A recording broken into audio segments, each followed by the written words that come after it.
Assalamualaikum warahmatullahi wabarakatuh. Perkenalkan, nama saya Dea Oktavia Putri, NPM 201111121163.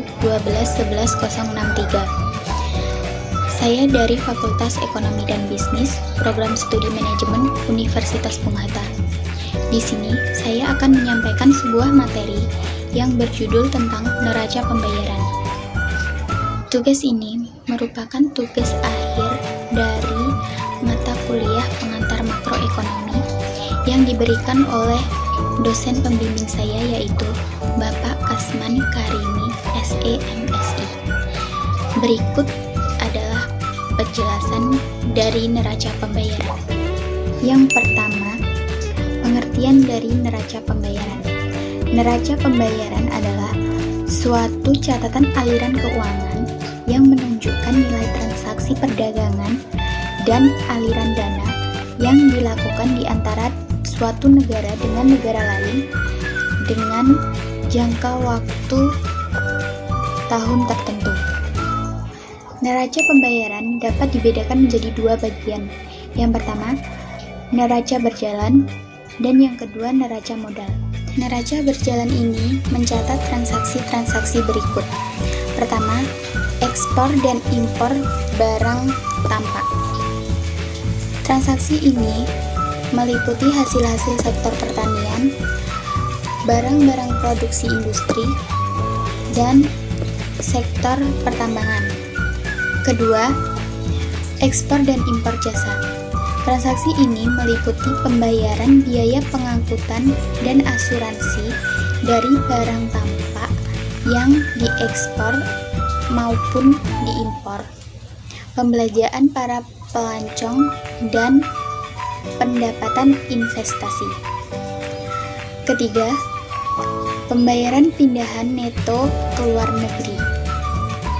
Pembayaran ini meliputi pembayaran pindahan yang dilakukan oleh pihak pemerintah maupun pihak swasta. Sedangkan neraca modal meliputi dua golongan transaksi, yaitu yang pertama, aliran modal jangka panjang. Aliran modal ini memiliki dua jenis aliran, yaitu aliran modal resmi dan investasi langsung oleh pihak swasta ke negara-negara lain. Modal aliran resmi merupakan pinjaman dan pembayaran di antara badan-badan pemerintah di suatu negara dengan negara-negara lain. Sedangkan investasi langsung swasta adalah penanaman modal langsung, yaitu investasi berupa mendirikan perusahaan-perusahaan, terutama perindustrian. Kedua, aliran modal keuangan swasta dan kesilapan ketinggalan. Modal swasta adalah aliran-aliran modal dalam bentuk tabungan investasi keuangan yang dapat dengan cepat ditukarkan kembali ke valuta yang asal atau valuta yang lainnya. Kemudian, cadangan valuta asing. Neraca keseluruhan adalah perbedaan antara aliran pembayaran dan investasi yang masuk dalam suatu negara dengan yang keluar dari suatu negara.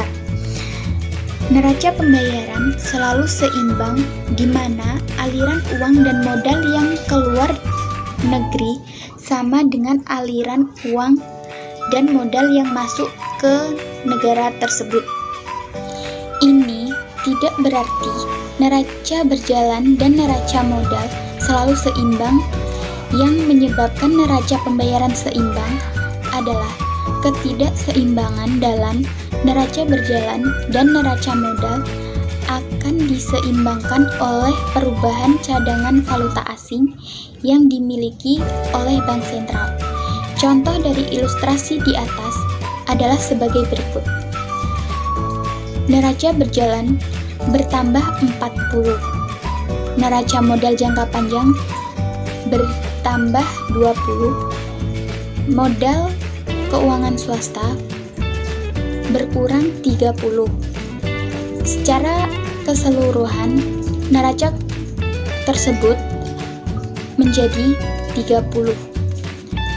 Perubahan cadangan mata uang asing bank sentral berkurang 30. Dalam neraca pembayaran, tanda negatif dalam perubahan cadangan valuta asing menggambarkan pertambahan cadangan.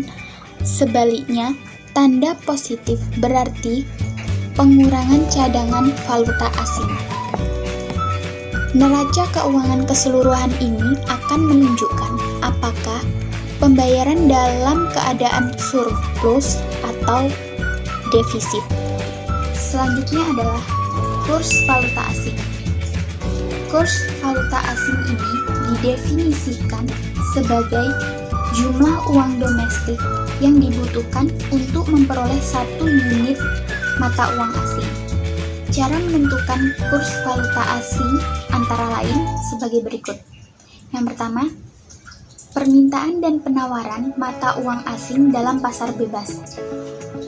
Kurs pertukaran valuta asing adalah faktor yang sangat penting dalam menentukan apakah barang-barang di negara lain adalah lebih murah atau lebih mahal dari barang-barang yang diproduksi dalam negeri. Semakin tinggi harga mata uang suatu negara, maka akan semakin sedikit permintaan terhadap mata uang tersebut. Begitupun sebaliknya, semakin rendah mata uang suatu negara, maka semakin banyak permintaan mata uang tersebut. Jika dilihat dari sisi penawarannya, semakin tinggi harga mata uang suatu negara, maka semakin banyak mata uang yang akan ditawarkan. Sebaliknya, semakin rendah mata uang suatu negara, maka semakin sedikit penawaran mata uang tersebut. Kedua, pertukaran tetap oleh pemerintah. Kurs pertukaran tetap, pemerintah akan menentukan nilai pertukaran di antara mata uang domestik dengan mata uang asing.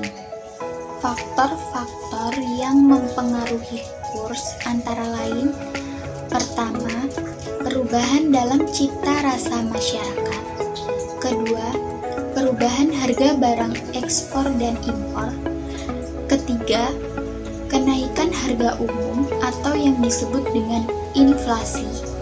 Keempat, perubahan suku bunga dan tingkat pengembalian investasi. Dan yang terakhir, pertumbuhan ekonomi. Selanjutnya, masalah perekonomian dan kebijakan pemerintah dalam ekonomi terbuka. Terdapat 4 bentuk masalah perekonomian dalam ekonomi terbuka. Yang pertama, masalah pengangguran tetapi surplus dalam neraca pembayaran. Untuk mengatasinya, pemerintah perlu menambah pembelanjaan agregat seperti konsumsi rumah tangga, investasi, dan pengeluaran pemerintah. Kemudian, mengurangi pajak, menurunkan suku bunga, menambah ekspor, dan mengurangi jumlah impor. Kedua, masalah inflasi, tetapi surplus dalam neraca pembayaran. Untuk mengatasinya, pemerintah perlu mengurangi pembelanjaan agregat seperti konsumsi rumah tangga, investasi, dan pengeluaran pemerintah. Kemudian, menambah pajak, menaikkan suku bunga, membatasi kredit, mengurangi pajak impor dan pajak ke atas bahan mentah, dan menggalakkan pertambahan produksi. 3. Masalah pengangguran dan defisit dalam neraca pembayaran. Untuk mengatasinya, maka pemerintah perlu menjalankan kebijakan memindahkan perbelanjaan. Langkah-langkah yang perlu diambil oleh pemerintah antara lain: 1. Mengurangi impor. 2. Membatasi penggunaan mata uang asing. 3. Menurunkan nilai mata uang. 4. Menambah insentif untuk ekspor.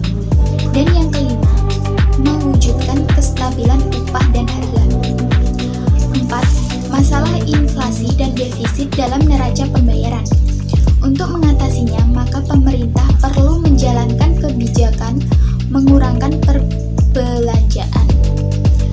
Kebijakan ini akan dilakukan apabila 1. Perekonomian telah mencapai kesempatan kerja penuh dan di samping itu inflasi telah wujud. 2. Dalam perekonomian terdapat defisit yang berkepanjangan dalam neraca pembayaran. Selanjutnya adalah devaluasi.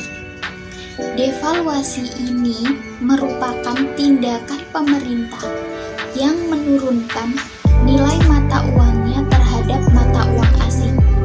Efek yang mungkin timbul oleh devaluasi antara lain: 1. Ekspor akan bertambah. 2. Impor berkurang. 3. Kenaikan ekspor dan impor akan memperbaiki neraca pembayaran. 4. Pendapatan nasional akan bertambah. Dan yang kelima, kemungkinan inflasi akan berlaku karena kenaikan harga barang impor akan mendorong kenaikan barang produksi dalam negeri. Syarat-syarat yang dibutuhkan untuk mensukseskan devaluasi antara lain: 1. Permintaan barang ekspor elastis. 2. Permintaan barang impor elastis. 3. Harga-harga dalam negeri stabil. Dan yang keempat, negara lain tidak turut melakukan devaluasi. Materi tersebut bersumber dari internet. Sekian penyampaian materi yang saya sampaikan. Semoga dapat bermanfaat untuk kita semua. Saya akhiri. Wassalamualaikum warahmatullahi wabarakatuh.